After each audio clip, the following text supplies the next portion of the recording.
Despite the Philadelphia Eagles yet again making it to the NFC Championship, the Jalen Hurts debate continues this week, and I'm going to tell you why both sides of this conversation are wrong on this Tuesday edition of the Locked On Eagles podcast.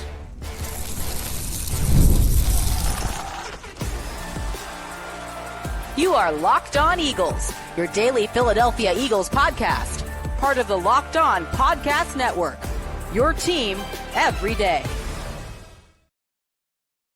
We thank you so much for making Locked On Eagles your first listen each and every day. I'm your host, Louie DiBiase. Today's episode is brought to you by Game Time. Download the Game Time app, create an account, use the code in all capital letters, Locked On NFL, for $20 off your first purchase. And your first purchase should be NFC Championship tickets for the Philadelphia Eagles Washington Commanders showdown this Sunday at 3 o'clock. The second time in 3 years that the Eagles have made the NFC title, the Final Four, with Jalen Hurts as the quarterback. And yet, this, what I see now is counterproductive, a useless debate about Jalen has continued this week after his performance against the Los Angeles Rams in the divisional round. And both extreme sides of this debate are wrong. Like the defenders that say Jalen is this player all the way over here, you're wrong. The critics that say Jalen Hurts is this player all the way over here, you're wrong. There is an unsexy middle ground about Jalen Hurts that, for some reason, people just cannot come to accept. And I understand why. Quarterback debates are fun. Quarterback debates get clicks. It brings in revenue for media companies, for fans, for social media. I understand why they happen. Like, I've been in this business for a long time. I've been working on this podcast for 7 years. I've been a part of this Jalen Hurts debate even this year. But now that the Eagles are in the Final Four, I'm sick of talking about it. Like, I can't have this debate anymore because I have come to an acceptance with Jalen of who he is as a player that I think others haven't. I will say a lot of the diehard Jalen Hurts defenders are taking his defense of that Rams game way too far. Like, yes, is he playing a conservative, safe brand of passing on purpose so the defense and the run game can carry, so he doesn't turn the ball over? Absolutely. Are the coaches telling him to do that? Absolutely. Can the Eagles win a championship with the majority of the time those two strengths carrying you this year? 100%. They've proven that it can get you to the NFC Championship. Why can't it win you 2 more games? It can. But people that are defending Jalen to this extreme are using that approach the Eagles have as a way to ignore that Jalen did have an off game. Like, this wasn't, a lot of the times Hurts' numbers this year haven't told the story about his performance. There's been games he had 120 to 170 yards, and I said that was on purpose, and Jalen could have had a much better game statistically, and I thought he did have a great game. But you're kind of blind if you think he didn't struggle on Sunday, and you're kind of blind if you think he hasn't looked rusty or off as a passer, vision-wise, accuracy-wise, in the first 2 playoff games. And that's why I hate the side-by-side stat comparisons that people are using Jalen Hurts' game against the Rams with Josh Allen's game against the Ravens. Like, it's not the same thing at all, and it's cherry-picking stats, and you don't want to admit that Jalen isn't playing all that well right now as a passer. I don't think he processed the field well against LA. I thought he was hesitant at times to pull the trigger. I like that he took some shots down the field, but there were other times where, again, because one is that he's trying to run, so he's going to hold on to the football longer. But 2, the safe approach has kind of slowed his clock down. It's made him a little less aggressive, and, he's not going to just see and rip it. He's going to think more. Like, you definitely see he's thinking more in the pocket, which I don't really love that habit that's being built into him. I thought he took some bad sacks as a result on Sunday that cost the Eagles points, that gave the Rams points. I don't think he's feeling the pocket that well right now. Like, it's okay to say that Jalen isn't playing well. That doesn't mean the Eagles can't win a championship with the approach they're taking. Like, I think people are combining those two things too much instead of separating them, and it's a way to defend him and avoid an in-depth conversation about Jalen's individual performance in a vacuum. And while, again, he's normally better than he's been in the last 2 games in a lot of these departments, at the same time, like, he hasn't, let's call a spade, he hasn't been that great throwing the ball the last 2 games. Like, it's time that we call a spade. But the same thing on the other side. His critics are wrong too. Like, his stats also don't tell the entire story in a positive way. He had 2 drops from A.J. Brown deep down the field. It should have been a deep 40-plus yard touchdown. It was a great throw. Another throw on 3rd and 6 over the middle in between 3 defenders. Both dropped by A.J. Brown. He had a really nice deep ball to Devontae Smith that should have been caught if Devontae Smith didn't get headhunted by Witherspoon. That penalty negated that. Dallas Goedert had another 20 to 30-plus yard play that set them up in the red zone on the goal line. Those passing yards were all taken away from Jalen. 3 explosive passes and an insanely impressive pass over the middle. So those numbers don't tell the story either that Jalen could have had a better performance. He could have had over 200 yards. So the ones cherry picking that passing stat to say he's just not getting it done, they can't win a title this way, I think they're wrong too. A lot of this conservative style, as I said, it's 100% on purpose. And the conversation, the debate after that Rams game, it's kind of what the entire Hurts debate has been over the last 2 years. And I know I've been a big part of it, but I think we do need to just accept who Jalen Hurts is and we can move on. Like, yeah, I'm not saying we shouldn't say he needs to be better, but like the last few games and this year as a whole is kind of who Jalen is. Like, he's a hot and cold pocket passer. He's naturally a slower processor, but at the same time, he's an elite mobile quarterback who's top tier at throwing the ball deep. He's one of the most clutch players in football, and he takes care of the ball.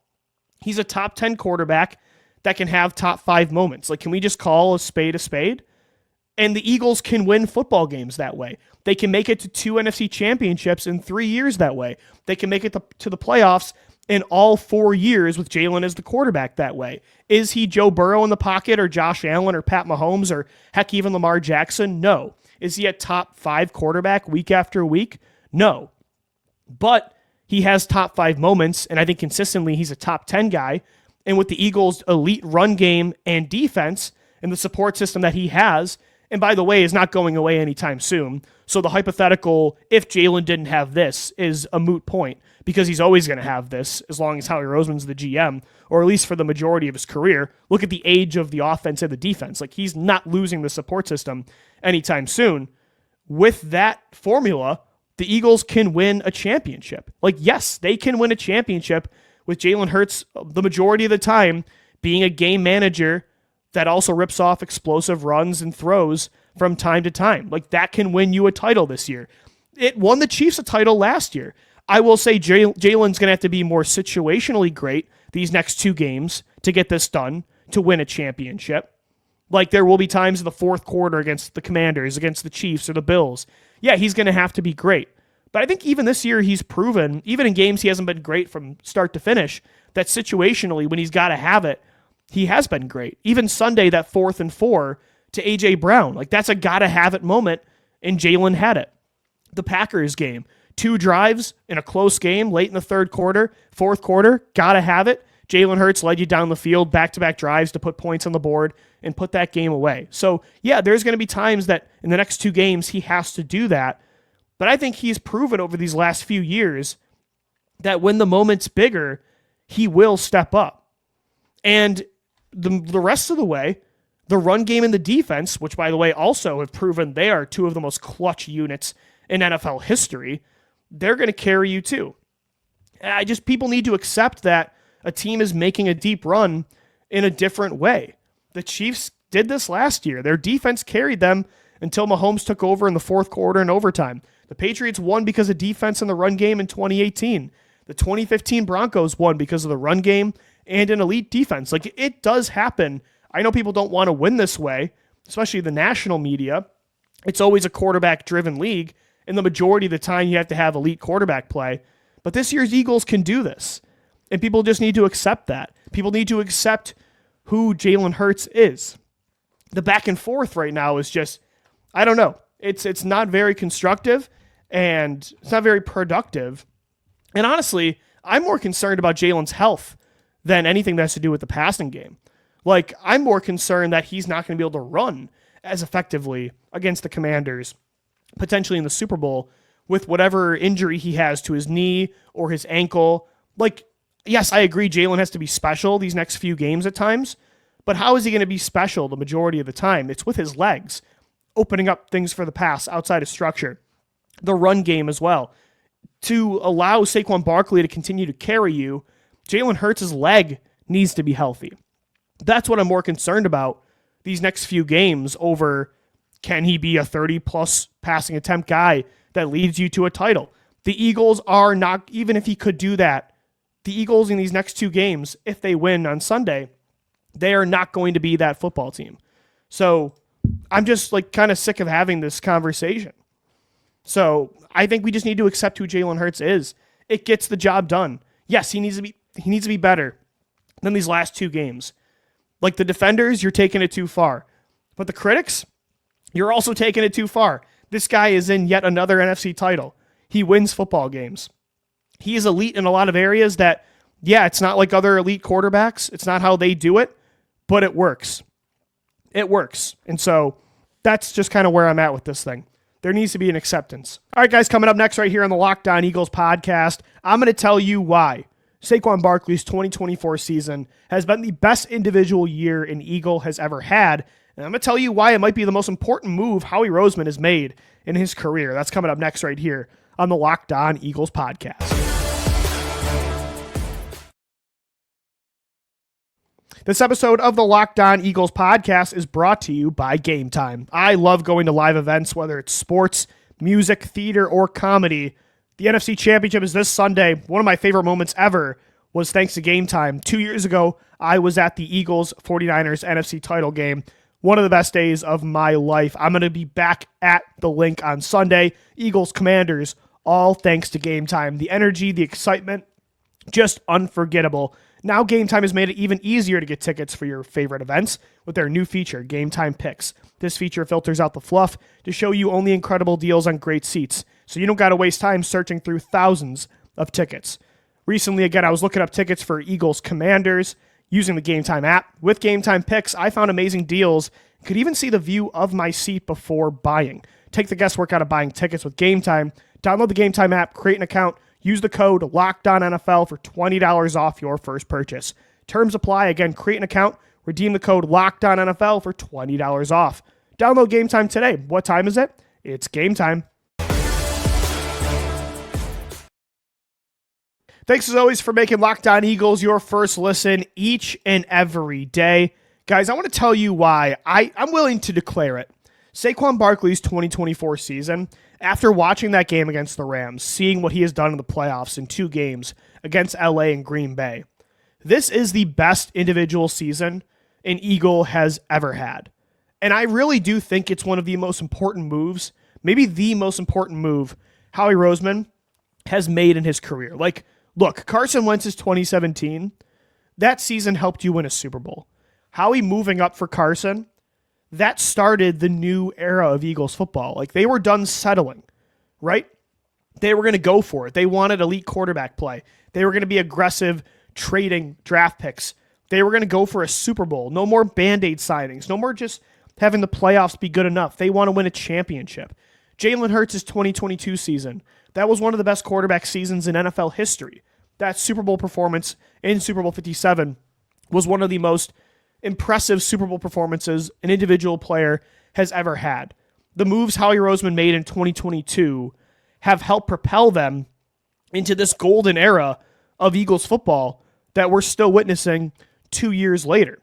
Like, those are two of the best years of an individual Eagle I've ever seen, and two of the best jobs Howie Roseman has ever done. And there's other years, right? Like 1990, Randall Cunningham. There's 2004, Donovan McNabb. Like, there's some incredible years from individual players. But at the same time, Saquon Barkley, what he's doing in 2024 is truly unbelievable. I mean, this game against the Rams, 26 carries, 205 yards, 2 touchdowns of over 50 yards. What he is doing at his position to carry a team, and of course, this is a very talented roster. There's a lot of reasons the Eagles are in the Final Four. But for a running back in 2024 to carry you into an NFC championship, like, he is the reason you're winning, it's unbelievable. And even with the support system he has, to have 2,000 yards rushing and be the reason a team makes the Final Four, to do that at a non-quarterback position is historic, especially this position that's been ruled pretty much dead in the water. Again, he's had an elite mobile quarterback and an offensive line, weapons to take the attention away. But what he's doing transcends that. I mean, again, he's turning these plays into 60-plus yard touchdowns pretty much on the weekly now. He's turning a 3rd and 4 check down into a first down. He is maybe, I think this year, it's safe to say, outside of Patrick Mahomes, Saquon Barkley has been the best fourth quarter player in the NFL. Outside of Pat Mahomes, he's been the best closer at winning games for his team over anyone else, any other quarterback. And he's a running back. And in the regular season, it was one thing. But to be doing this in the playoffs now, in back-to-back games against the Packers and the Rams, that is truly unbelievable. You don't see this anymore. I mean, when was the last time? Derrick Henry, you can kind of make the case when the Titans made the AFC title in 2019, but it wasn't to this degree. Saquon is doing quarterback-worthy things at running back, which people have said is the most replaceable position. It's the position that matters the least. You should not pay it. And yet, how cool is it? And again, that's why the Jalen Hurts discourse is out there, but some people just refuse until the Eagles lose or win the whole thing, the Super Bowl. Some people just refuse to acknowledge or accept that this can actually be happening, that the Eagles can be carried by an old school mentality of running the football and defense. But when you have Saquon Barkley doing what he's doing, of course this is going to be your bread and butter. It truly, I think, transcends what Wentz and Hurts did, because it's a lot harder to do it at this position, at running back. And I really do think it's going to go down as one of, if not the most important moves Howie Roseman has ever made. Again, at this position, too, is so ironic that maybe Howie's biggest move ever that could potentially get him his second ring was that he signed a running back, when before this, outside of drafting Miles Sanders in the second round, the guy refused to invest in this position. And now it could be the move of his career. Just think about it. Do the Eagles, coming off the collapse of last year, the way they looked the first half of the year as an inconsistent passing offense, after losing the way they did in Tampa Bay, if they don't have Saquon Barkley, do they turn it around the way they did? Or do they collapse again? I don't want to give Saquon all of the credit for the way the Eagles went on a franchise record 10 straight win run. I don't want to say that was all Saquon. The defense turned into the best defense in football. A lot of that's Vic Fangio. Got to give Nick Sirianni a lot of credit. Same with Jalen Hurts for accepting this new role. But without Saquon Barkley, you probably still try to be this balanced passing attack. Does it work as well? And also, not just the fact that Saquon, the run-heavy approach, carried you into being a juggernaut yet again. Again, maybe they turn it around to the point where they still win the NFC East, but do they win 10 straight games? Are they in the Final Four? Are they in the NFC title? Are they a Super Bowl team without Saquon? What if it's DeAndre Swift or Miles Sanders or a rookie running back they drafted or another free agent that's not Saquon? Do they recover the way they did after the Tampa game? I'm not so sure. And again, it wasn't just the on-the-field, run-the-ball approach, but also Saquon was a fresh player, a new set of eyes, a new voice in the locker room, a new leader. And if you don't have that guy in the building, again, not to discredit all the other captains that were here last year, but I really do think Saquon helped save this team from collapsing again. And maybe instead of playing in the NFC title, maybe it's an extreme, perspective, but maybe they do collapse again. And this era of Eagles football is suddenly going to change. I don't know. I mean, it's a what if. In another universe, Eagles fans are dealing with that. But I really do think that Saquon Barkley being in Philadelphia kind of saved them from suffering another year like last season. I don't know if they would have collapsed the way they did in 2023, but do they get back to who they were in 2022 without number 26? Probably not. On the field, the running the ball philosophy, but also just having a fresh player, a fresh leader who wasn't a part of that was able to take over on the field. That was massive. I really do think that was like one of, signing Nick Foles, of course, trading up for Carson Wentz, signing Malcolm Jenkins. Like, there's so many huge moves Howie has made, drafting Jalen Carter. The list goes on and on. But bringing in Saquon, if they win it all, that might be the move of his career.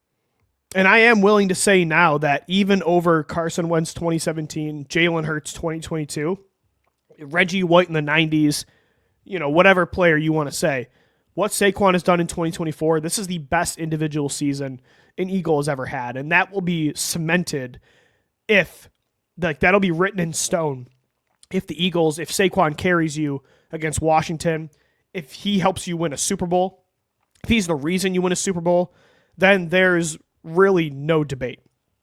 There's no debate on that.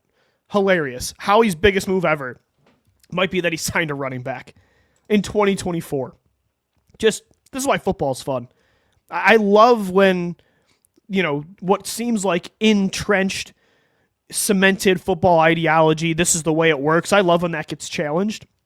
Even though I'm a pass-first guy, I love that. And it's kind of making me want the Eagles to win this way even more. It's kind of making me want like Jalen Hurts to not turn it around and not go nuclear. I kind of want the Eagles to win a Super Bowl just by them running the ball and playing good defense, because people are adamantly saying so much that you can't do it that way. It would be really fun. A part of me would like a vindictive part of me would love that. But it is incredible. It's such a cool story. Again, seeing him run in the snow for that, what seemed like the dagger, that second touchdown, was one of I think it was a top 5 moment for me as an Eagles fan, with the way the crowd erupted, the camera angles, the snow, him hitting his head after he knew he was scoring a touchdown, running around in the end zone in the snow, doing snow angels. I mean, that was movie-like material. And the story continues this week against the Commanders. All right, guys, before we wrap up this edition of Locked On Eagles, I got to give a shout-out to a lot of the role players that stepped up against the Rams. We'll get into those unheralded heroes coming up next right here on Locked On Eagles. This episode of the Locked On Eagles podcast is brought to you by PrizePicks. It's playoff time. If you're like me, you want to make the most of these final weeks of football action. That's where PrizePicks comes in. If you love football and want a chance to win real money while watching the games, PrizePicks is the place for you. It's the best way to turn your sports opinions into cash with daily fantasy player projections. With PrizePicks, you simply pick more or less on player stats, like total passing yards or rushing touchdowns. And for a shot to win up to 1,000 times your money, you can make your picks in less than 60 seconds. Whether you're looking for a flex play to boost your payout or want to cash out quickly, PrizePicks has got you covered. With over 10 million members and billions in winnings, it's clear that people are loving this platform. This week, I'm eyeing Jalen Hurts. Give me the over on 200 passing yards. Saquon Barkley for more than 1 touchdown. It's so easy to use PrizePicks, and I love how fast their payouts are as well. Here's a special offer for Locked On NFL listeners. Download the app today. Use the code LOCKEDONNFL to get $50 instantly after you play your first $5 lineup. That's PrizePicks. Run your game. All right, before we wrap up the show, I got to give a shout out to the role players that stepped up against the Rams. Like, yeah, of course. I think Jalen Hurts made the plays necessary to get this thing done. Saquon Barkley, of course, the hero of this game on offense. Jalen Carter and Nolan Smith. I still can't get over the youngest defense in football. Their backs are against the wall, inside the 20. Matt Stafford has the ball with a chance to win this game and end the Eagles season only up 6. And Jalen Carter makes that sack on 3rd down. I honestly teared up after the game.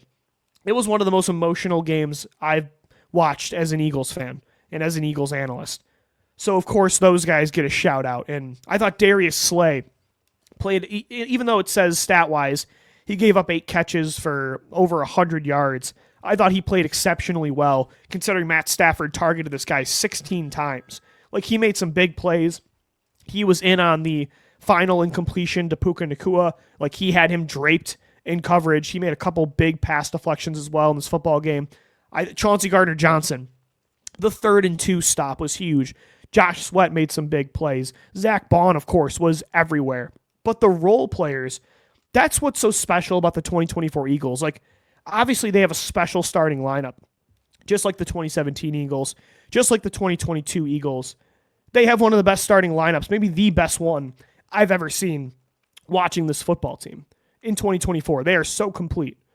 But what makes this team so special, too, and it's kind of like 2017 more than 2022, because the 22 team wasn't challenged in this way. But when this team faces injuries, when the reserves have to step up, it feels like they always answer the call, right? I mean, every single time you need a play from Isaiah Rodgers or Moro Ojomo or Jalyx Hunt, or you got Oren Burks out there making plays, like especially on defense. You can say on offense too. I think Kenneth Gainwell made some big plays in the kickoff game. You know, earlier at times this year, Fred Johnson stepped up and Tyler Steen on the offensive line. But on defense especially, all year, Isaiah Rodgers has had to been ready to go because Darius Slay comes in and out of the lineup. In the first quarter, Quinyon Mitchell goes down.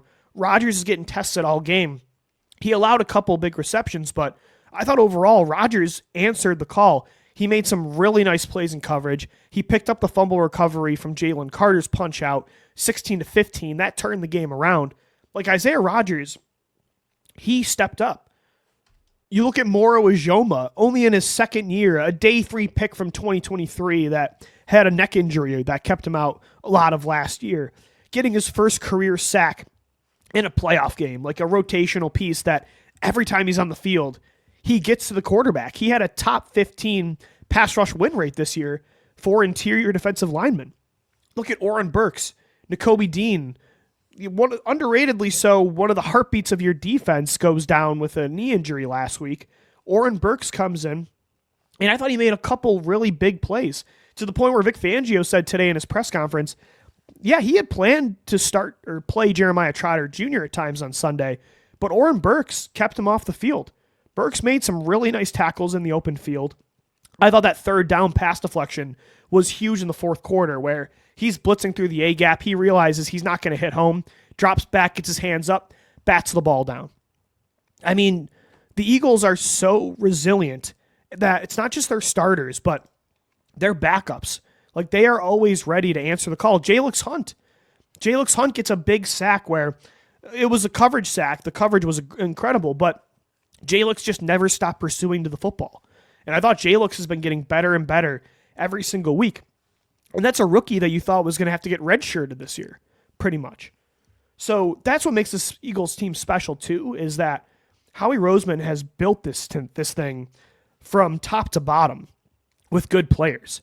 It's not just that they have a complete starting lineup. The backups, they've had to be called upon more than like that 2022 run. Not as much as 2017, but more than 22. And I think pretty much the majority of the time when they've had to be out there, even though it's tough circumstances, like especially Isaiah Rodgers, to be a cold corner just coming in and out of the lineup back and forth and to not get beat like he doesn't, I mean, his closing speed's incredible. Like, I do think the Eagles should re-sign him next year. For him to come in and make the plays he did, amazing. It's so impressive. And I think that's going to be crucial as the Eagles continue this run. And it continues Sunday in the NFC title against the Washington Commanders. We will preview that game, our next 3 shows right here on Locked On Eagles. But that's going to do it for now on today's edition of the show. Thanks as always for making us your first listen each and every day. Louie DiBiase signing off as always. Thanks so much for downloading, watching, and listening.